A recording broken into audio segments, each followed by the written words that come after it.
Satu dari 5 anak muda di Indonesia kini berstatus NEET. Mereka tidak bersekolah, tidak bekerja, dan tidak mengikuti pelatihan apapun.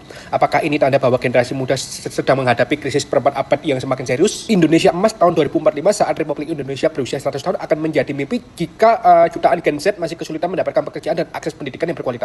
Saat ini 1 dari 5 pemuda Indonesia usia 15-24 tahun tergolong NEET, tidak sekolah, tidak bekerja, dan tidak mengikuti pelatihan. Tanpa solusi nyata, bonus demografi yang seharusnya menjadi kekuatan bangsa berisiko berubah menjadi bencana demografi. NEET adalah singkatan dari Not in Education, Employment, or Training. Anak muda yang tidak sekolah, tidak bekerja, dan tidak mengikuti pelatihan. Di Indonesia, kategori ini mencakup usia 15-24 tahun yang menganggur atau bahkan sudah tidak aktif mencari pekerjaan. Sementara mereka yang masih sekolah, kuliah, mengikuti kursus, atau bekerja tidak termasuk NEET atau NEET. Istilah ini muncul di Inggris pada tahun 90-an untuk memantau kelompok anak muda yang rentan secara sosial dan ekonomi. Karena ketika jumlah NEET terus meningkat, itu bukan sekedar masalah individu, melainkan tanda adanya masalah dalam sistem. Banyak orang mengira NEET sama dengan pengangguran, padahal berbeda. Pengangguran hanya menghitung mereka yang aktif mencari kerja, sedangkan NEET mencakup semua anak muda yang tidak sekolah, tidak bekerja, dan tidak mengikuti pelatihan.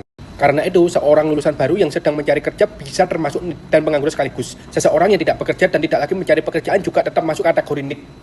Itulah sebabnya angka NEET sering dianggap lebih mampu menggambarkan kondisi nyata generasi muda dibanding angka pengangguran aja. Indonesia sedang menikmati bonus demografi di mana jumlah produk usia produktif lebih besar daripada usia non-produktif. Namun di balik peluang besar ini, Indonesia justru memiliki tingkat NEET usia 15-24 tahun sebesar 20,31%, tertinggi di ASEAN.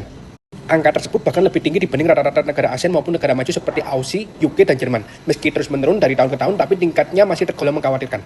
Sebuah studi tahun 2024 menyimpulkan bahwa tingginya angka NEET mencerminkan masih sulitnya transisi generasi muda di Indonesia dari dunia pendidikan menuju dunia kerja. NEET bukan sekedar statistik. Jika dibiarkan, bonus demografi bisa berubah menjadi beban ekonomi dan sosial bagi Indonesia. Kurangnya akses pendidikan dan pekerjaan membuat banyak anak muda sulit berkembang, sementara kesenjangan ekonomi memaksa sebagian dari mereka bertahan lewat pekerjaan serabutan. Tanpa adanya solusi yang nyata, kondisi ini berisiko memicu masalah sosial seperti premanisme dan kriminalitas. Pada akhirnya, masa depan Indonesia ditentukan bukan dari kuantitas anak mudanya, melainkan oleh kesempatan yang mereka miliki. Banyak yang mengira tinggal di kota membuat anak muda lebih mudah mendapatkan pekerjaan. Namun faktanya tingkat NEET justru lebih tinggi di wilayah perkotaan dibanding pedesaan.